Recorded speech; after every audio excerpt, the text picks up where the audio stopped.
Hello there, and welcome to Delightful Dissent. Today it's episode 19, and we're going to be talking about the assumption or the saying, just be yourself. This is advice I've had a lot in my life, and I think many of us have, and it's really kind of a problem for me. First of all, because it's not always good advice, it's not always safe to just be yourself. And second of all, because even when that is something that you might want to do, it's not obvious how you can just be yourself. It's really like, just be anything is an extremely hard thing to ask people to do very often. Today's guest that I'm going to be talking to about this is Vix Anderton. So welcome to the show, Vix. It's great to have you on. Thank you. Hi. If you're new to the show and you don't know what Delightful Dissent is about, it really is a show about challenging the assumptions, challenging the kind of hidden stuff and the implicit stuff that might be tripping us up, or that's just kind of part of the fabric of things and we don't think about very often.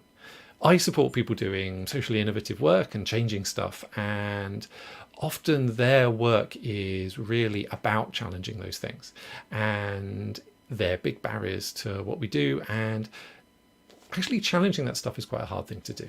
And the reason the show is called Delightful Dissent is because, we are challenging something. We are kind of, saying, this is wrong. We can do this differently. But we're doing it in a way that's more positive and more open and kind of opens up possibility and opens up conversation rather than closing it down. And what I really want to do is give you a taste of what it is to explore this stuff and to see what it is when we're doing it. Because actually doing this live and exploring stuff isn't something everyone does, and I really want everyone to be comfortable with it, and I want everyone to be able to go out there and challenge their own assumptions and see what's going on for them. So this show is genuinely live, so stuff may go wrong, and if it does, bear with us, please. It's also often quite personal, and we might talk about challenging topics. So if there's anything in this space that may be challenging for you, then please be warned. And we might also use strong language. It's entirely possible. So that's something that might come up. So just know that that's what's going to go on. And this show is really about engagement. Yeah, it is a conversation between me and Vix, but it's also a conversation between you out there listening. If you're watching live on YouTube, please do share comments. We can bring them up and we can discuss them, and I'd love to bring any comments or questions in and make them part of our conversation. That would be amazing. If you're watching or listening to the recording, then please do get in touch with either me or Vix, and we can kind of carry on that conversation that way. Also, just as you're watching, engage with the ideas. We're not saying this because we're sure we're right. Well, I'm not anyway. We're saying it because it's us learning as well and us exploring as well. So, engage with what we're saying. Does it resonate for you? Is it your experience as well? So, yeah. So I first met Vix, I think it was at the Happy Startup School summer camp, probably. And that was a few years ago now. And our journeys have been really interesting parallels, I think. It's been really lovely to see a few people I know who've kind of followed such an interesting parallel path. And it's really, when you're doing this work, you're doing something new like this, it can be quite a challenging thing, and it's really rewarding, even if people aren't doing exactly the same as you, to see people doing stuff in that space. So I'm really happy to have Vix on, and I've always been struck by her kind of certainly courage, but a really courage with an openness and vulnerability, that's really wonderful to see, and a lovely thing to be able to have, and a very powerful thing to be able to have. So I'm really happy to have her on and exploring this particular thing, because it is such a personal thing and such a difficult thing that certainly I've struggled with in the past. So yeah, I'm really happy to have you on the show, Vix. Could you tell us a little bit more about your work and the kind of people that you like to work with, please? Yeah, sure. Firstly, I was going to say I'm really touched by that introduction. I didn't know that's something you had admired in me. So yeah, thank you for sharing that with me. I guide overachievers, overthinkers, and recovering perfectionists, mostly because those terms all describe me too. And so what I'm really interested in is helping people, come back to themselves and find ways of living that feel more authentic and more sustainable. So I'm really interested in authenticity. So this question of being ourselves. I'm really interested in embodiment. I spent a lot of my life being very disconnected from my body, and we'll touch on that as we go. So there's something really powerful for me about coming back to the body, and working with the body through coaching. And then I'm fascinated by cycles. Like, that's the other thing that I talk about a lot. So again, I'm sure we'll touch on that at some point as well. And so all of that is to really come together to find a way of, doing what we care about in the world in a way that feels good. So getting away from the kind of the self-brutalization, the self-bullying, quite frankly, that at least I've experienced, and going on to make an impact.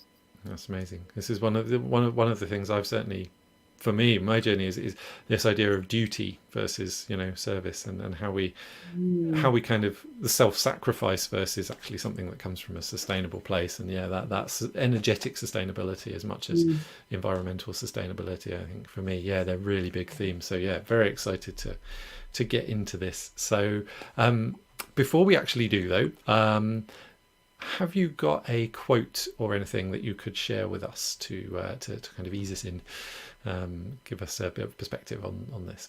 Yeah, so this is a quote that I came across actually in a book written by one of my mentors, Jason Diggs, called Conflict Equals Energy. And it's from Buckminster Fuller, who once said, "I seem to be a verb." Do you want me to say a little bit more about that? Yeah, by all means. Yeah, what made you want to? Yeah, so I read this quote in the context of a piece of writing from Jason on that we often define ourselves as nouns, so, I am a coach, I'm an investment banker, I'm a yoga teacher, like whatever it happens to be. And we do the same with like our emotions and our experience. I am angry, I am sad. And nouns are fixed. And what I love about this idea of like, I seem to be a verb, it's like I'm a process. I'm this living, active, breathing thing. I'm changing. I think that's the other thing that really I love really about this, that it's not fixed. There's a sort of constant evolution. So the idea that I am not the same person at the end of the day that I was at the beginning, both in terms of my experiences and very literally like on a cellular level. I think it's like once every 7 years our entire cells sort of change. So I just think it opens up this really interesting space of like, we're talking about being ourselves, like what even does that mean? Like what is myself if I'm constantly changing? And I find the idea of rather than I am Vix, like I am Vixing. Like what does Vixing look like at this particular moment? Just there's something I find really delightful about it. Feels very spacious and full of possibility, whereas I'm a coach, like it's like, oh, now I'm in this like little box. So this idea of I seem to be a verb. I love that. I really love this quote. Actually, I think it really resonates for me as well. And I think that idea of one of the things I really like about it is how if one is a verb, you don't have to be finished. You don't have to be perfect. It is an unfolding, rather than a kind of this is the kind of platonic ideal of this thing and I have to live up to it. It's okay, we can see what's happening here, we can kind of explore, and it's much more of a dynamic process. And I think actually it's really talking to Carlos Saba last week on the show about purpose, and it really plays out with the purpose thing. We kind of very often in the themes on this show is the thing that you thought was a noun was actually a verb, and they're ongoing processes, they're dynamic and they're changing, and it gets to the point of that sense of I, and that sense of kind of being a fixed thing that needs expressing, that needs to be and needs to work the same way every time. And I think that definitely it really talks to the fact that isn't quite the case, really. So I love that. Thank you. So the assumption we're talking about today is just be yourself. What is it that made you want to explore that today? It's such bad advice. It's so unhelpful in so many ways. And I just thinking about it just then, I was like, it's only 3 words. And yet, like I think we could write a thesis on why each one of those words is incredibly complex. And it's packaged up as it, and it's often given as like throwaway, oh, it's all right, just be yourself. And, as I say it, like I instantly notice this sort of like angst in my body of like, but like how, and like, what does that mean? And is who I am like the right thing in this situation, or which version of myself needs to show up in this situation? So yeah, I really wanted to, when you and I were sort of picking a theme for this, this one stood out for me really quickly as, I talk to a lot of people at the moment about authenticity and helping them kind of be more true to themselves, listen to, their own experience more. And, of all the things we talk about, this feels like the least useful piece of advice that's out there regarding authenticity. And it was really interesting as I was Googling quotes and I was trying to find something for the start of the session. The number of times this just came up, like it's pernicious. And at least for me, immediately puts me on the back foot. I'm immediately like, but I don't know what that means. I don't know how to do that. And that seems like really an unhelpful frame for advice. Yeah. For me as well, I think it's whenever anyone has told me just be yourself, it definitely hasn't helped. And I think in many circumstances, it's told me the message I pick up is actually, well, it's like I was being myself. So if your advice is just to be yourself, then I need to do something different. That for me, that's almost the message, the implicit message that I pick up in it. It's like, well, yeah, I was doing that, and I am afraid. I am nervous about whatever it is, or I don't think it's like, well, do I need to feel differently? Should I feel different? Is there something, or am I missing something about myself? Is there some aspect of of my own awareness that I've missed that other people are, that is manifestly obvious to other people that I should just express? And I think that all wraps up in actually quite, in quite a knot in me that makes me very self-conscious. Yeah, I love that thing about sort of then being self-conscious, which I think that's quite different from being self-aware in my experience. So for me, self-awareness is I'm present with myself and I'm able to hold all of my experience. So, sort of the Walt Whitman quote, do I contradict myself? If so, let it be, because I contain multitudes, or something like that. I've just paraphrased that. So there's something about awareness that means I can be with all of my experience. So, I can be with the nerves and the fear and whatever. Because it strikes me that when people say just be yourself, what they're trying to do is calm you down and trying to say, like, you're fine. Like, I like you. These other people are going to like you. Just be how you are with me, with them, and you'll be okay. But I think it paints over like all of the vulnerability and risk that it takes to be ourselves in any given situation.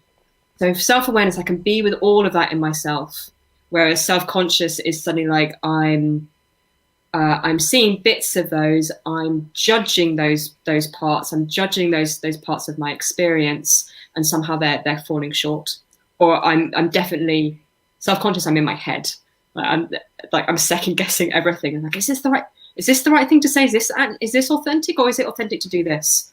Whereas awareness, I'm like, I'm grounded, I'm present, and I am. For me, I think there's a looping back in self-consciousness that's around, or maybe where I'm almost thinking the thing and then putting it through a cycle of simulation, of judgment. It's like, what will happen when I do this? And that can be useful for short periods of time, for a little thing, but it becomes a kind of permanent loop. So you're always kind of living this disconnected experience where you're not really sensing, you're not in your body, you're not really listening to your body, and you're not really listening to anyone else either. You're just kind of listening to the the voice that's already there and the expectations that are already there, and often the ones with the negative pull. And that occasionally is a helpful thing, and it can keep you safe, but getting stuck in it as a loop definitely hasn't helped me in the past. And it's really funny because actually I've got like a little bit of this going on right now. So the way I'm seeing myself on the screen is different from how I would normally see myself on Zoom, and I feel really conscious of it, because like my face doesn't quite look how I normally experience my face, and I'm just hyper conscious of it. And so I'm having to work quite hard to stay present. And every now and again, I forget about it. And I'm really engaged in the question, and I'm really engaged in what we're talking about.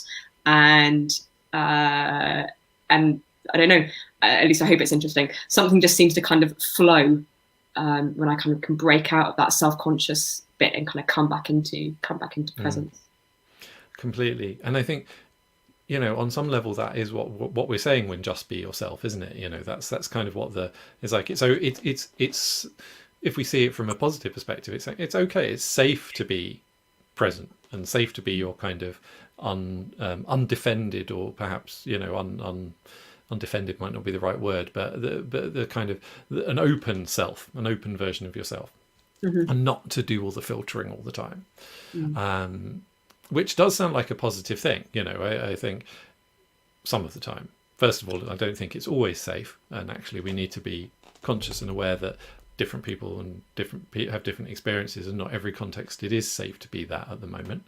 And second of all, it's really hard to do in contexts you're not really comfortable in, and in context you don't know well, and in context you're not carefully invited into as well. So there's a whole set of things that is actually quite a lot to unpack there for me.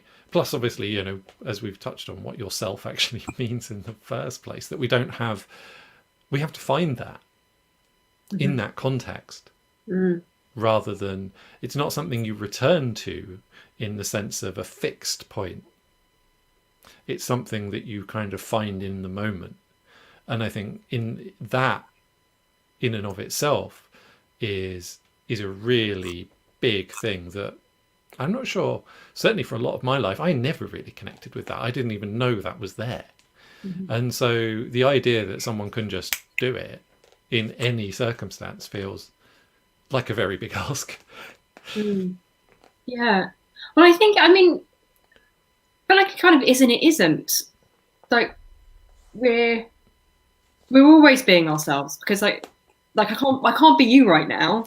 Like I can only be myself. I think that the challenge comes when we start to think about the different selves that we have. So I often talk about Air Force Vix. So Air Force Vix, very literally used to be like when I was in the Air Force and I was in uniform and things. These days, Air Force Vix means the focus, the discipline, the kind of very fiery side of my personality, the particular way that I'm embodied when I'm Air Force Vix. And it's quite different to authentic relating Vix. I have a different way of speaking, and I have a different embodiment and a different way of being with people. And both of those are me. They're contextual. If I turned up as like authentic relating Vix in the Air Force, like that, like it would jar. It's not quite appropriate in the context, and similarly the other way around. So I think we're always being ourselves. I think there's something about, and I guess one of the assumptions I hear when people say, I want to be authentic, is that means I have to be able to bare my soul. Like I have to be able to show you absolutely every aspect of who I am in a given moment. And I don't think that's true. And come back to your point about safety.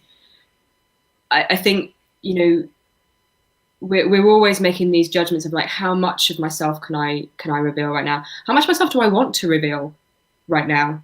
Because like there's nothing stopping me, pulling out all of the skeletons in the closet right now. But there's something in me that's like, oh no, that's not appropriate. That maybe that would be welcome. My assumption is that it's not. My assumption that's not particularly interesting for people. But again, that might not be true either. So I think we're constantly kind of making that, our bodies are constantly sort of sensing how much of myself can I reveal right now. But I think this advice seems to imply that there is an ideal amount of ourselves, that to be truly authentic has to be all out, that we have to be completely vulnerable. And I would argue that there's an equality of options here. Like, revealing everything about yourself is neither better nor worse than not revealing anything, if that's what you choose to do in the moment. If that's an authentic expression of what is good for you in relationship with the other person, the other people who are present with you, because I think authenticity is always in relationship, then yeah, there's an equality there, as opposed to aiming for one thing over the other. Yeah. So yeah, on some level, I completely agree that just be yourself is utterly facile. It's like, yeah, what else am I doing? And I think, though it has an intent behind it that's actually quite different to that. And yeah, I very much agree and resonate with the experience of that. Certainly when I first kind of started exploring this stuff, and it was the urge, almost like self-justification, to be like, well, I need to get all of this out front and center, because it can be very uncomfortable when we do have these different facets of ourselves, when people see us in different contexts. And I've certainly experienced that, similarly to you. I have a background in, working in big organizations and being very, very kind of business and goal orientated and structured and all of that. And then the kind of person I am on this show and the kind of person I am in private, they're all aspects of myself, but they don't all include all, it's a really interesting thing. And I think how we select those aspects and work with them is probably, for me, one of the really interesting areas around this, and how we can actually work with this and be able to shift when it's necessary, even in a context where we might not have shown that in the first place. And I think for me, like learning to be able to shift to the doing mode, the kind of executing doing mode when I wouldn't always have to do that, versus, being able to shift to a more embodied feeling mode when I'm actually kind of the original context was all about getting stuff done. Mm-hmm. That feels like, to me, actually the really powerful part of this. Well, certainly I'm much more comfortable and confident being able to do that than I was. Yeah.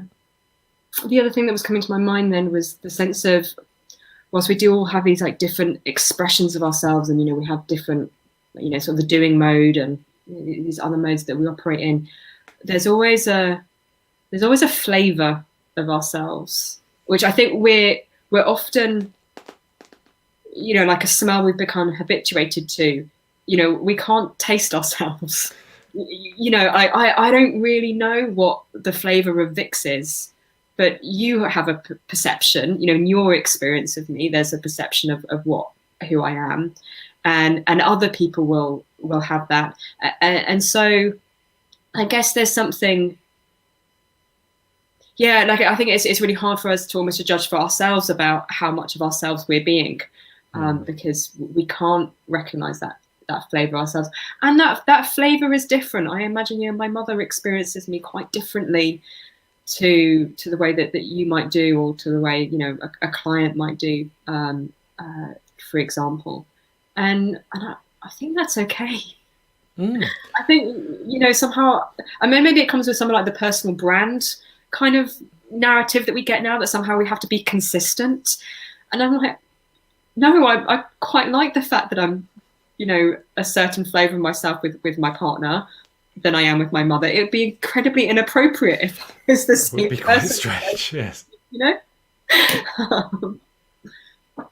I think that for me, that really gets to how co-constructed, how this situation is constructed between us, rather than actually being something that's entirely within us or entirely without us. Both of it, if it's entirely without us, then all the power's outside. If it's entirely within us, then we're entirely responsible and we feel really bad when it doesn't work out. All of that stuff. I've certainly managed to do both of those, assume both of those things at the same time to my detriment in the past. But actually locating in that, that space that it's emerging, it's a process and it's unfolding between people. On the taste thing, that's a metaphor. It's a deep metaphor in yoga. Obviously, there's the idea of rasa, which translates from Sanskrit literally as taste. But it's that qualitative sense of a situation. So I think it's a really good sense.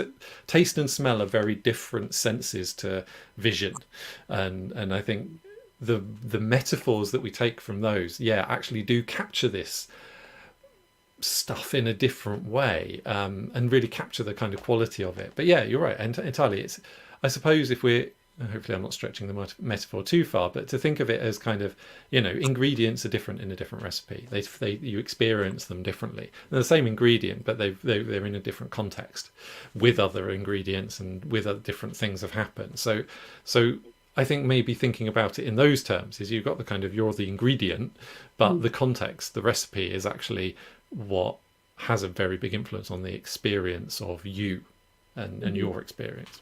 Yeah. Well, and even how I might experience myself in those moments. So, my teacher Mark Walsh has a beautiful model of kind of how we're embodied in different contexts. So there's sort of sense of, there's a sort of a human core. We all have the same kind of amygdala responses and these very inherent mammalian responses to the world. There's sort of an intergenerational layer, so the way that sort of intergenerational trauma gets passed down, for example, that again is kind of part of me, my personality, my DNA, my genes, my upbringing, that all kind of form me, and then I'm embodied differently in time, in place, in relationship, and all of those both. This constant kind of like cycle where those changes affect my experience of what's happening around me, my experience of myself. We see the world differently when we're on holiday. Things just look different because we're different. Our embodiment is different, and therefore how we are is different.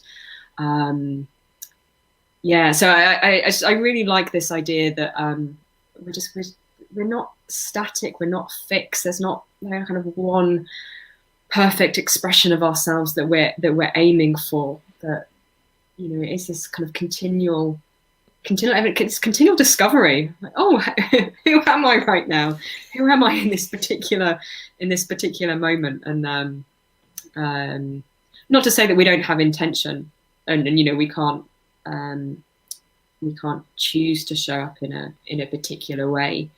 So I'll often prep before delivering a workshop or a coaching session to make sure that I'm showing up in a way that I can genuinely be like receptive and empathetic and all of those kind of qualities that make a good coach.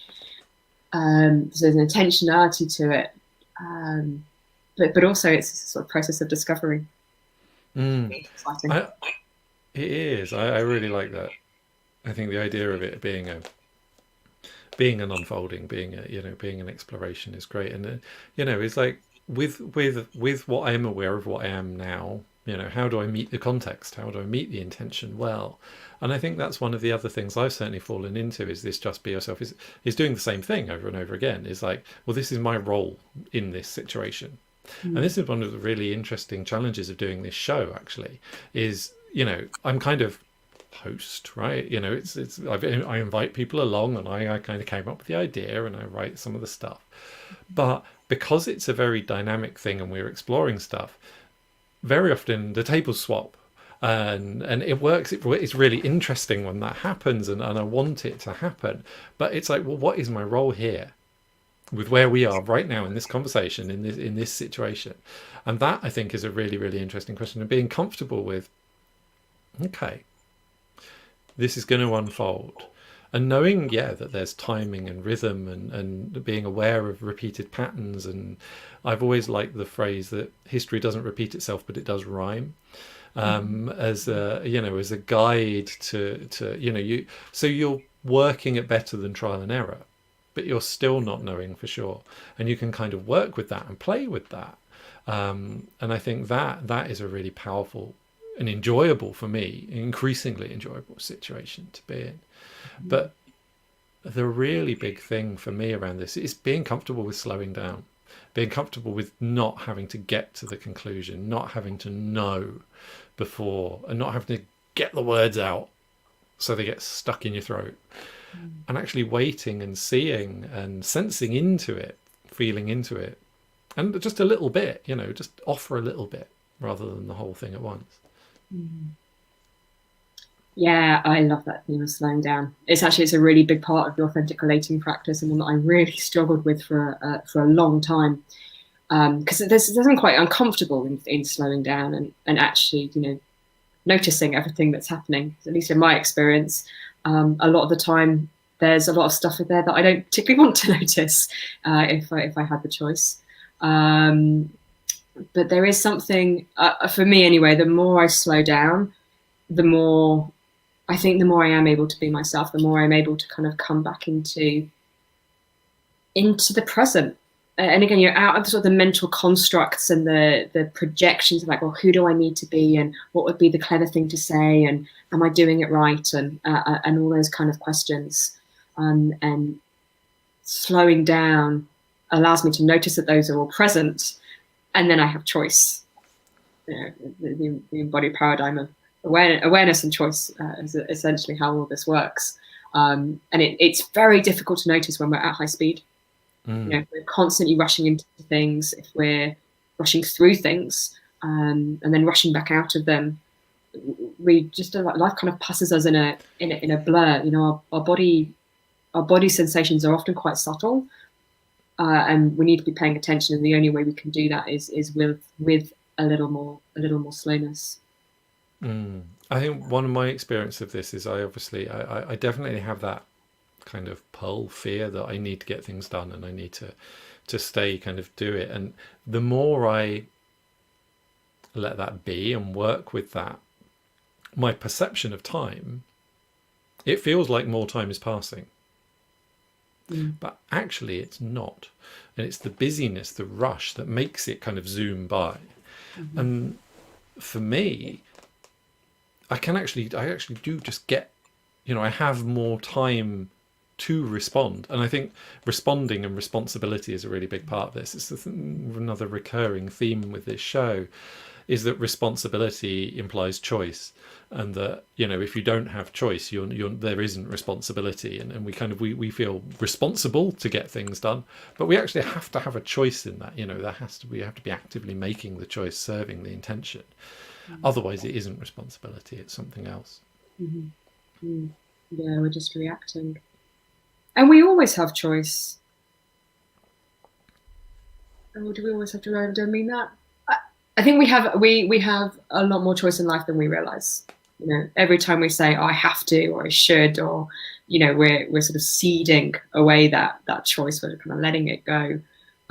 Whereas, I was rushing around today at some client work that I was doing this morning, and exactly that. I was starting to get stressed. I was like I don't think I've got enough time to do this. And I noticed that the more stressed I was getting about it, the more I was telling myself the story of I don't have time, the less I was actually getting done, and the time was just ticking away. And as soon as I sort of like caught myself in that and was able to, pause, take a breath, it's going to be fine. Suddenly it was like, oh, actually, okay, all I really need to do right now is this, and this, and I'll be done. So there's definitely, and I've just totally lost my train of thought on that.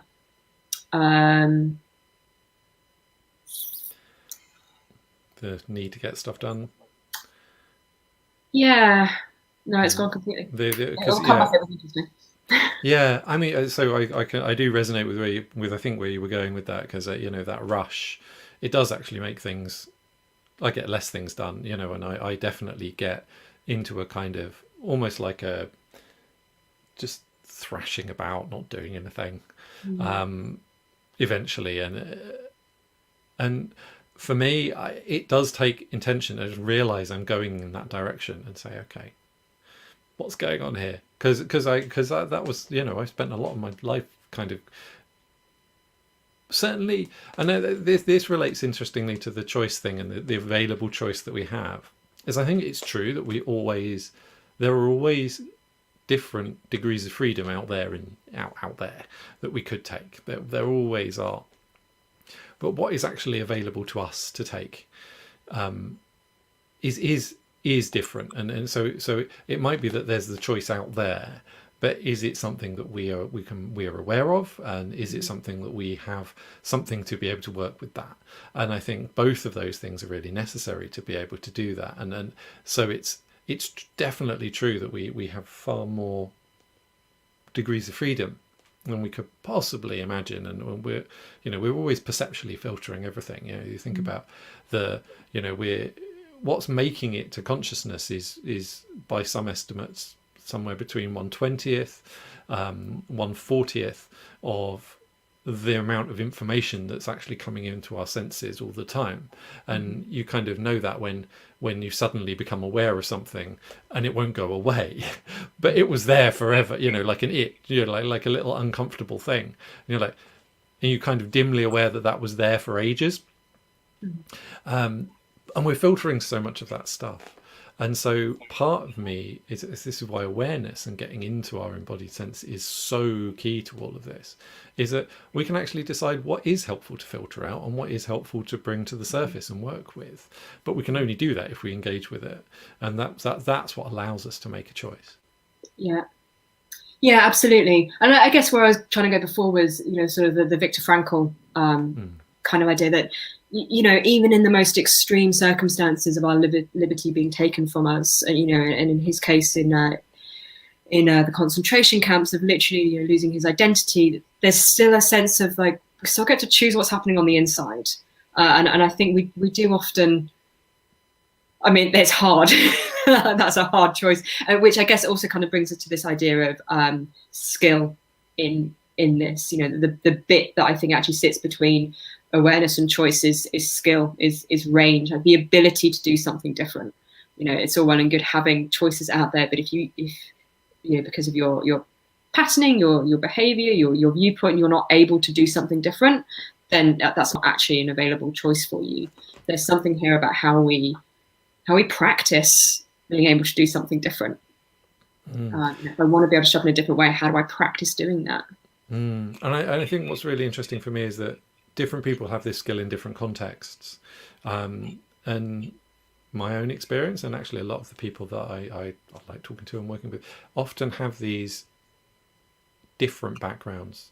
They've got something fundamentally different that puts them at odds with the mainstream. Their experience of the world is not how most of the world experiences things, either for cultural reasons or because they're neurodiverse, or for gender or sexuality reasons, or any of these huge, these things, just give them a different perspective.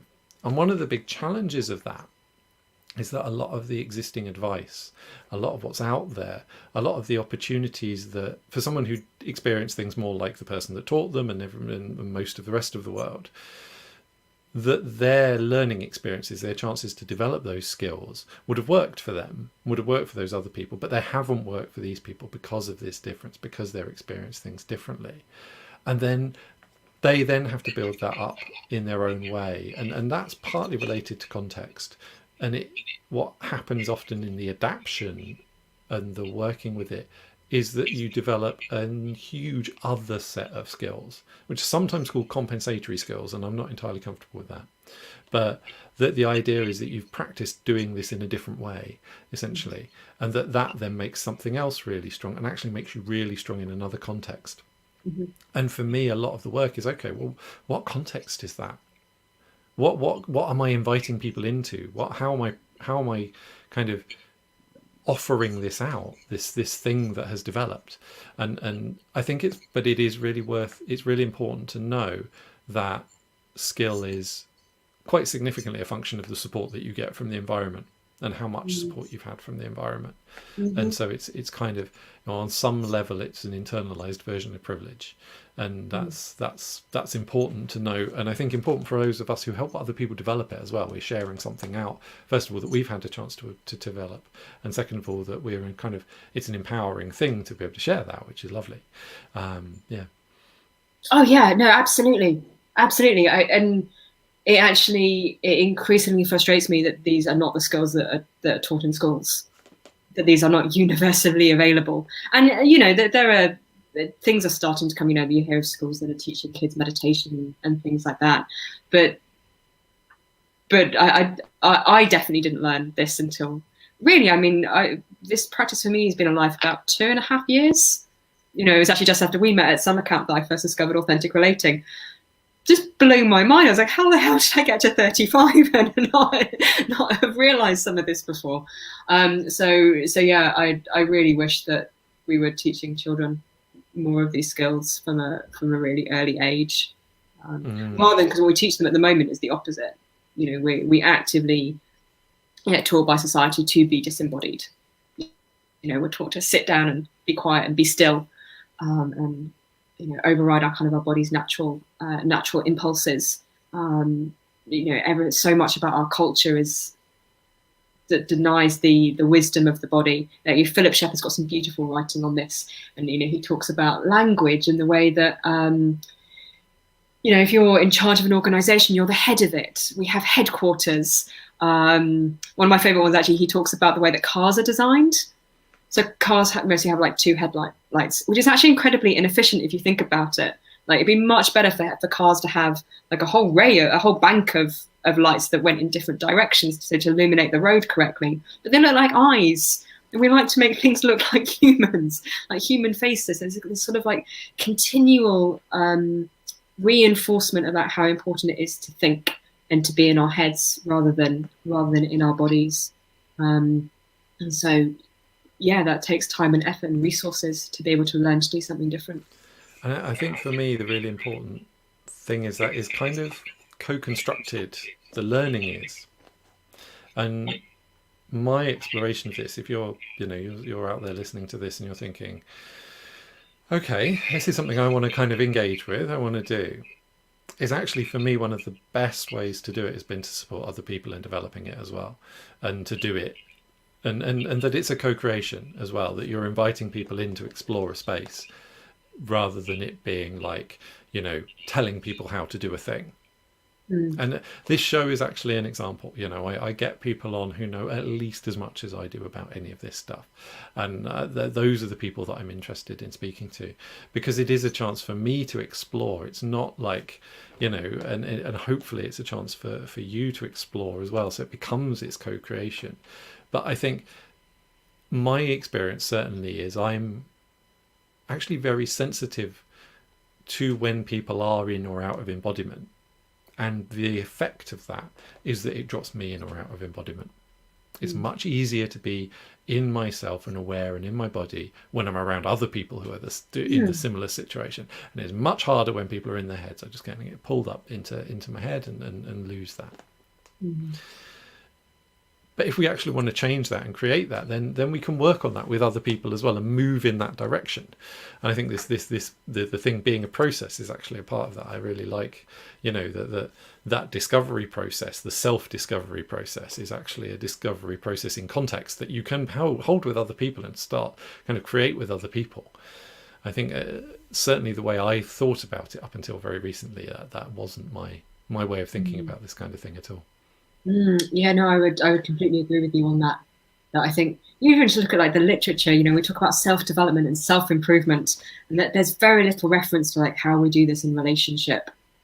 And all of our behavioral patterns, all of our trauma, it has occurred in relationship in some way. Yeah, either the absence of it or whatever. But so we're social creatures, like we're designed to be together. I think that's why this last year has been so phenomenally difficult, because we are not designed to be apart from people like this. Like these kind of mediums have been a lifesaver in terms of a replacement, but like it's not the same. So yeah, we absolutely need to be doing this in relationship with other people. It's why I think like meditation is an incredibly important practice for anybody who's trying to develop self-awareness and embodiment and themselves, really. But in and of it's like alone, it's not sufficient, because like meditation generally means you're static. And the real art for managing ourselves, particularly in trigger, is doing that in relationship with other people. You know, I've been single for the last couple of years until I met my partner last year, and I thought I was doing a pretty good job in terms of, you know, working on myself and working through some of my patterns and my triggers, and then, you know, I got into a relationship and boom, like all of that stuff comes back, and you're like, oh no, I had done some work on my own, but until I was in a relationship, you know, I wasn't getting triggered enough to really be able to like see the patterns and be able to make a choice to learn to do something different. One of my favorite, sorry, so say one of my favorite Ram Dass quotes is, if you think you're enlightened, spend a week with your family. Yes, exactly. Exactly. I think the only thing I would say with this, particularly for practitioners, and I have definitely been guilty of this in the past, of trying to work with other people on these things before I've really done the work myself and have really got to a place where I feel grounded and skillful in my own practice of it. So, you know, I heard you say that when, you know, of course it's easy to be embodied or unembodied people. Like we co-regulate with each other all of the time. We're always leading each other one way or the other. And I think as coaches, as practitioners, there's something really important about knowing that I can lead. That if I have a client who is disembodied, I have a client who's having a traumatic response in some way, that I can stay embodied. I can stay grounded. And so I am not being led somewhere by my client's response, but I can take responsibility for that and hold us in that process. And yeah, becoming skillful before we try to lead others into some of this work. And I say it's something that I've actually only become aware of quite recently, and there's a part of me that really judges, you know, myself like from 2 or 3 years ago, kind of rushing into things, you know, getting excited about what I was seeing in my own experience, going, oh cool, I could do this for other people, without really taking the time to really practice, to really understand the sort of the nuances and the layers and the principles behind things before going out and trying to do them with other people. I think it's an interesting question, and one I explore a lot. Is it because you are doing this practically, though? You know, you are doing this. You can only really come to this by experiencing it. So how we create those experiences, and you know what the invitation that we're making is a really important one. And I think, however practiced I've got and however confident I've got in certain things, that's always limited. You know, there are always going to be bits that I'm not confident in. And I think how I can be upfront about that with people, how I can invite people into that on a kind of qualitative level as well, so people kind of can feel it on some level if you're open and frank about it, and equally on a kind of properly, you know, on a detailed level. And these are the kind of domains that I'm comfortable in. And instead of thinking, well, okay, I can't get there, it's actually, we almost all have a domain of comfort. You know, we all have a space where we can work and hold that space for others. And I think, yeah, and how we do that then is, you know, we can start from there, start from comfort, start from security, and then work outwards, rather than, I think, the way that the sense that I've got from other people, you know, is that you kind of work towards security. And actually for me, working from that in myself, it's like, where am I okay, then I can offer that help, rather than it being like, well, if we cling together we both won't drown. That doesn't work. Yeah, and there's a beautiful tension, like polarity in here, that I really enjoy, because, you know, ultimately there's no destination. There's no part where you're like, yes, brilliant, I know everything, and now I am ready to go out and teach. I think that's dangerous in lots of sort of different ways. And you know, I really resonate with the archetype of the kind of the wounded healer. You know, I very much teach what I need to learn. You know, there's a reason I work with recovering perfectionists and overachievers, because that's the struggle that I am having day in, day out. But I think there's a kind of a humility. I guess it comes back to that sort of self-awareness of now being able to articulate what are the tools that have helped me, being really grounded in my own practice, and really recognizing where I still have shortcomings and where I still have things that I want to learn and I'm not as confident as I would like to be. Where are the other practitioners? So as a trauma-informed coach, I'm really clear about the line in myself of like when I'm not comfortable with something with a client and when I need to refer somebody on. And that's one of those lines that I will always be conservative with. If I feel like we're getting anywhere close to that line, then I know that it's time to stop and to refer to somebody with genuine expertise in a particular area. And I guess, I see pockets in the sort of the self-help world, people that have set themselves up as the kind of,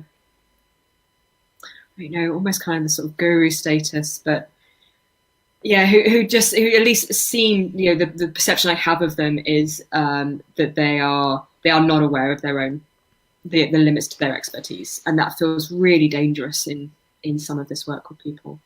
I think I go so far as to say actually some of them are actively pushing away something inside and are acting that out and are using other people to distance themselves from something they don't want to experience. They don't want to feel internally.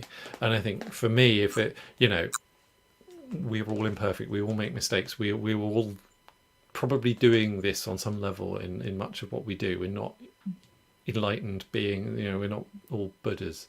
We might have that in us potentially, but that's not the daily experience, and we will make mistakes and do this, but being okay with allowing yourself to do that and allowing yourself to do differently next time, I think is a really big part of this for me and my own experience, because I completely agree. And coming from a place where we're holding space and passing it on to someone else who can hold space, and equally actually in my experience with working with people is knowing that sometimes they can hold space. They we don't necessarily need to pass it on to someone, to a third party. Sometimes it's time for them to take it on, and they can do that. We're guides. So it's like being, I think of the metaphor I often use is as a Sherpa. But you're on the mountain with someone, and sometimes stuff goes wrong, and sometimes you need them to save you. You need them to hold the thing. And so, and that's okay. Most of the time the Sherpa is the one guiding and the one knows the landscape, but it's not all the time. And we only want to work with people who are actually at a level where they're safe enough to be able to, where I'm confident that they're actually safe enough to work with on that level. Yeah. I think we're saying that the same thing, that this, taking your Sherpa analogy a little bit further, sense of like, I wouldn't go up the mountain with everybody. Exactly. And so where are we being responsible as practitioners to say, with my level of expertise and where you're at, this is not a safe mountain to go up together. You either, whether we need to spend more time in the foothills preparing, or, you'd be better served by a more experienced guide who can, what I wanted to use as compensate, I've suddenly got this vision of like a seesaw, like so that you're finding that balance as in that co-creation. Absolutely. Yeah. And I think for me, to bring it back around, a lot of that is in the body, is a felt sense, when it's time, when it's the right time is really a sensed thing rather than a box ticking exercise. Yeah, absolutely. And it can be a little bit of both. I was thinking about this the other day around sort of when our, I want to say it's Gabor Mate who says something like, the body doesn't lie except when it's traumatized. Like, so our body is always telling us something, and it's telling us its version of the truth. That doesn't mean that it's right. If I give you an analogy, like if I'm at a cliff top, and there's a beautiful kind of like lagoon underneath, and people are jumping off, I might find really scared. Like that's an emotion that I'm having. It's sensory information that my body is giving me. There's something then that I need to do kind of a little bit more objectively to say, is that a sensible thing for me to follow right now? Like to either follow the fear or follow the impulse to jump. Like which one is, I need to make a decision there. So again, I think there's something about holding that yes, we need to have the felt sense, and also have checks and balances and processes, frameworks around us that allow us to kind of step out of our own subjective experience occasionally and look at things more objectively. So, supervision, for example, I think is incredibly important as coaches and practitioners. Absolutely. That sort of like sense check of like, I just did this and I think it was the right thing to do, but I want to go run it past somebody who, has more experience of this than I do, or has a different perspective on it than I do. Absolutely. Yeah. So we're kind of coming to the end of the show, but one way I like to try and bring this into something that people can take away is we have so many things already. We're too busy, and we have things we like more. I don't want to give people something else that they have to do. Mm-hmm. What I'd like to do instead, is there anything as a result of what we've explored, and just be yourself not being necessarily quite the imperative that perhaps it might have thought it was at the top of the show. If you don't have to just be yourself anymore, what can you stop doing? What don't you have to worry about anymore? Oh wow, that's a really good question. What do you have to stop doing? I don't have a good answer for that. Stop doing.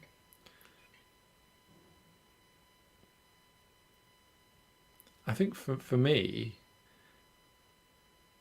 it's the idea of getting ahead of myself and like needing to know what that being yourself is before it happens. I don't need to figure it out before it happens. Don't need to try and predict it anymore. I can just let it unfold. So stop worrying that I need to be able to figure out what that context is and what the effect's going to be and how it's all going to work out before I actually get in there. Yeah. That feels to me like a really helpful thing. And then I can just kind of just allow it to unfold as I want to instead, and spend more of my attention and my energy on what's going on there rather than what I think is going to happen next. Yeah. So I'm noticing like the reaction that I'm having is like stopping doing anything is really hard. It's like this whole thing of like the other one we could talk about was just surrender. Oh, how the hell do I do that? Like I'm not like how do I let go? Like it should be the easiest thing in the world, but how do I stop doing something? And so I think my orientation is often, rather than focusing on what the thing that you don't want to do is, what you'll stop doing is like, how do you start building an alternative? So if like it's like, because I was like, oh, I should stop worrying about what people think so much, but like again, that's like really hard. So I think there's something about can you find a way in the moment to come back to yourself a little bit more? And for me, like the power of taking a breath. It's so like, simple. I'm sorry to be like so facile at the end, but it really is like if I can breathe, if I can remind myself that I'm here, then what you just talked about in terms of like not getting ahead of myself, like that's how I do it. The thing that we sort of not talked about is just and the lack of how that kind of gets packed into a word like just. So thinking about like, well, how do I stop worrying about the future? How do I stop worrying about what people think? I think it's breathe, like feel yourself, like maybe like quite literally, like I'm here. What next? Yeah, get into the sensation of everything and reconnect. Yeah, that's amazing. Thank you. If people want to kind of get in touch or continue this conversation with you, what's the best way for them to do so, to reach out? How would you like people to get in touch? So you can find me on my website, which is thepracticalbalance.com, and on the various social medias. So yeah, that's probably the easiest way. Brilliant, cool. And have you got anything in particular that you've got coming up that you'd like people to maybe people might be interested in? Yeah, so on this theme, I run a connection cafe every Wednesday morning at 8 a.m. UK time, where we practice actually a lot of what we've talked about today. So people are always very welcome to come along to that. And then I'd like to offer anybody who is watching or listening a complimentary coaching session with me going into this. I'm fascinated by this at the moment. It's just as much pleasure for me to kind of coach people on it. So people can just get in touch with me, hello@thepracticalbalance.com. If you mention Matthew and Delightful Dissent, then you can have a complimentary session, and we can carry on this conversation. Yeah, that's amazing. Thank you. That's really generous of you as well. Thank you. I'd definitely recommend people take Vix up on that. I've been to a few of her workshops and things, and I really, really enjoyed them. So, yeah, really, really kind of quite gently powerful stuff, I think, is probably the way I'd describe the experience of those. So, yeah. Thank you so much for appearing on the show. I really enjoyed this conversation, and I could definitely have carried on. I mean, we've run over time slightly already. Yeah. I could definitely have carried this one on much longer, so we might have to revisit and see about that. But yeah, thanks so much for appearing today. Yeah, my pleasure. Thanks so much for having me. It's great to have you on the show. I hope this got you thinking in the audience, and got you asking questions. So do reach out to me or to Vix with any more about this stuff that you want to talk about. Next week I'm taking a bit of a break because these are live and they go out every week. If it's coming up to Easter, so we're going to take a quick break. The following week, I'm going to be talking to Sophie Turton about the assumption "it's all on me," which has all sorts of stuff around responsibility and blame and control and all of the interesting stuff that we've touched on today. And I think any of us who sense this, this urge to change things in particular and see things and how they could be different, certainly, then it very quickly, in my experience, my own experience is that it jumps to being like, well, I better fix this then, and it's mine to fix, and I must do it. And that can be a really hard thing to deal with. So I'm really looking forward to getting into that one, and that one is going to be at 5 p.m. UK time, so an afternoon session on Thursday the 8th of April, and I'd love to see you there. So thanks very much for watching, everyone. Thank you, Vix, for appearing, and please do go out and make some delightful dissent of your own. Goodbye.